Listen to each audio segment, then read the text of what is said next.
ইসলাম এবং কোরআন শরীফ নাকি থাকবে না, এই কথা বলছেন। এবং তারা বলছেন যে দাঁড়িপাল্লায় ভোট দিলে জান্নাতের টিকিট পাওয়া যাবে। তারা কি আল্লাহর এজেন্সি নিয়েছেন? যাকে ভোট দিলে আমার আমানতের খেয়ানত হবে না। আমাদের ইমানি দায়িত্ব জনগণকে বোঝানো, মসজিদে কোনো রাজনীতি করা চলবে না। রাজনীতি করতে দেওয়া না হয়, কোরআন তালাওয়াত বন্ধ করে দেওয়া হবে। এই কথা যারা বলছেন, কিছু ইসলামিক সংগঠন তারা ক্ষমতায় যাওয়ার জন্য আমরা দেখতে পাচ্ছি যে তারা হিতাহিত জ্ঞান সব ভুলে গিয়েছে, তারা হিতাহিত বলে উন্মাদ হয়ে গিয়েছে।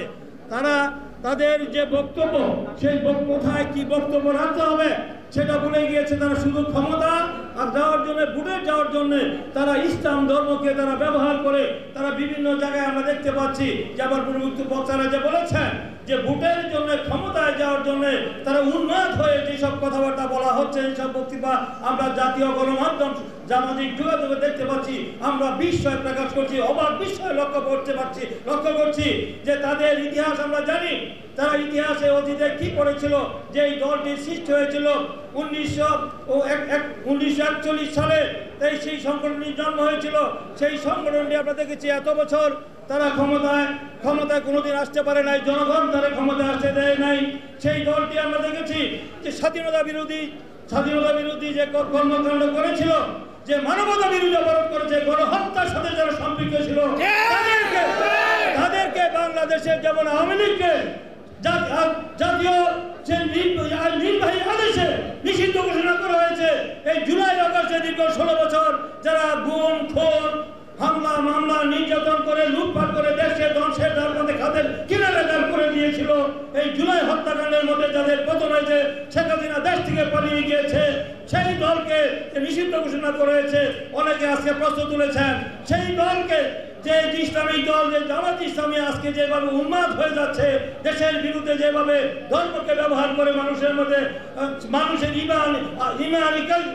আকীদা নষ্ট করার জন্য যে বিভ্রান্তি করা হচ্ছে, তাদেরকে নিষিদ্ধ করতে হবে। মানবতা বিরোধী অপরাধ করার জন্য এবং তার গণহত্যার জন্য তাদেরকে নিষিদ্ধ করার দাবি ইতিমধ্যে উঠেছে। যেভাবে এখন আমরা দেখতে পাচ্ছি, আমার পূর্ববর্তী বক্তারা বলেছেন যে আমরা দেখেছি যে পূজা এবং রোজাকে সেই জামাতের এক আইনজীবী, সেই অ্যাডভোকেট শিশি, তিনি বলেছেন মুদ্রারে পিটারে ও পিট, এই কথা বলেছেন। কি হতে পারে? মুদ্রায় পিটার কিভাবে হতে পারে? এই কথা তারা বলে বিভ্রান্তি করছেন। আরেকজন গিয়ে গীতা পাঠ করছেন যে মন্দিরে যাওয়াই তো, প্রতিমা দেখাই তো, আমরা জানি যে প্রতিমা দেখাই আমাদের ধর্মীয় ভাবে যারা দেখে তারা শিরকের সমান হয়ে যায়। সেখানে গিয়ে তারা কিভাবে এই ধরনের বক্তব্য রাখতে পারেন? এটা আজকে বাংলাদেশের 92% মানুষ মুসলিম, আজকে সবাই অবাক বিস্ময় লক্ষ্য করছেন। মসজিদে গিয়ে তারা বলছেন যে কোরআন শরীফ যদি তাদেরকে মসজিদে রাজনীতি করতে দেওয়া না হয়, কোরআন তালাওয়াত বন্ধ করে দেওয়া হবে। এই কথা তারা বলছেন দাঁড়িপাল্লায় ভোট না দিলে ইসলাম এবং কোরআন শরীফ নাকি থাকবে না, এই কথা বলছেন। এবং তারা বলছেন যে দাঁড়িপাল্লায় ভোট দিলে জান্নাতের টিকিট পাওয়া যাবে। তারা কি আল্লাহর এজেন্সি নিয়েছেন? যে তার যে এই কথা বলে জনগণের কাছে 18 কোটি একটি দাঁড়িপাল্লায় ভোট দিলে 18 কোটি নাকি পাওয়া যাবে, এই যে কথা বলে মানুষের মধ্যে বিভ্রান্তি ছড়াচ্ছে। আমরা যারা ধর্ম বিশ্বাস করি, আমরা মনে করি যে আগামী দিনে বাংলাদেশে একটি ধর্মীয় মূল্যবোধের সরকার হবে। সেই সরকার জনগণ ঠিক করবে, যাকে ভোট দিলে আমার আমানতের খেয়ানত হবে না, সেই ব্যক্তিকে ভোট দেব। সেই ভোটাধিকারকে ছিনিয়ে নেওয়ার জন্য আবার গভীর চক্রান্ত ষড়যন্ত্র হচ্ছে। একবার বলেন জাতীয় নির্বাচনের আগে স্থানীয় নির্বাচন দিতে হবে, সংস্কার এবং বিচার না করলে নির্বাচন করতে দেওয়া হবে না। আবার বলেন যে পিআর দিলে না হবে। পিআর কি বুঝেন? আমরা পিআর কি বুঝেন? পিআর বাংলাদেশের ক্ষেত্রে দেশের প্রযোজ্য না বলা হয়েছিল। 13 বার সরকার পরিবর্তন হয়েছে। কি বেহাল, কি ভয়ঙ্কর অবস্থা সৃষ্টি হয়েছে যে সেই পিআর আপনারা এই দেশের মানুষে মানে না, এই বাংলাদেশে পিআর কোনোদিন হবে না। পিআর নিয়ে কোনো আলোচনাই হতে পারে না। পিআর নিয়ে আজকে কথা বলে বিভ্রান্তি ছড়াচ্ছেন। আবার বলেন গণভোট, যে জাতীয় নির্বাচনের যেখানে জাতীয় ঐক্যমতের ভিত্তিতে আমাদের দল থেকে বলা হয়েছে গণভোট এবং নির্বাচন একই দিনে সময় সাশ্রয় অর্থ সাশ্রয় হতে পারে, সেখানে তারা বলছেন সেই জাতীয় নির্বাচন আগেই গণভোট দিতে হবে। যারা মনে করে আগামী দিনে আগে পেয়েছিল দাঁড়িপাল্লা নিয়ে 3টি আসন, আমাদের দলে এসে পেয়েছিল কিছু বেশি, আমাদের দলে যাদেরকে আশ্রয় পত্র দিয়েছিলাম আমরা, সেই মুনাফেক বেঈমান বিশ্বাসঘাতক, সেই মুনাফেক বেঈমান বিশ্বাসঘাতকরা আবার ষড়যন্ত্র করে বাংলাদেশে আমরা দেখতে পাচ্ছি সেই যাদেরকে আমরা পতাকা দিয়েছিলাম তারা আজকে যারা স্বাধীনতা বিরোধী করার কারণে এখনো পর্যন্ত জনগণের কাছে তারা ক্ষমা চায় নাই, তারা শহীদ মিনারে যায় না, জাতীয় স্মৃতিসৌধে যায় না, তারা জাতীয় সঙ্গীত গায় না, তারা কিভাবে বাংলাদেশের নাগরিক হতে পারে? তারা বাংলাদেশকে স্বীকার করে না এখনো পর্যন্ত। সেই দল, সেই মুনাফেক দল আবার বাংলাদেশে মানুষের মধ্যে বিভ্রান্তি তৈরি করার চেষ্টা করছে।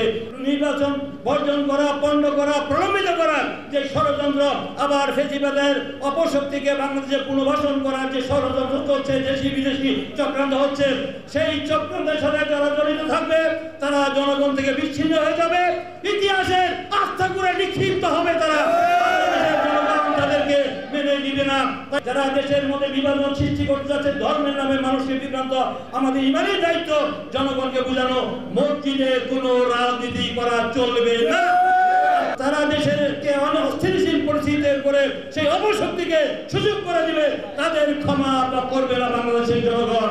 তাই আসুন আমরা সকল অপশক্তির বিরুদ্ধে ঐক্যবদ্ধ থেকে আগামী দিনে এই নির্বাচন কমিশন ঘোষিত সময়ের মধ্যে যেন বাংলাদেশে একটি অবাধ সুষ্ঠু নিরপেক্ষ নির্বাচনের মধ্য দিয়ে একটি জনগণের সরকার হয়, যে দীর্ঘ 16 বছর যে সরকার এই স্বৈরাচারী সরকার দেশকে ধ্বংস করে দিয়েছিল, একটি গণতান্ত্রিক সরকার এসে বাংলাদেশের মানুষের যে অধিকার প্রতিষ্ঠা করবে। আমাদের আমি একটি বক্তব্য শেষ করতে চাই।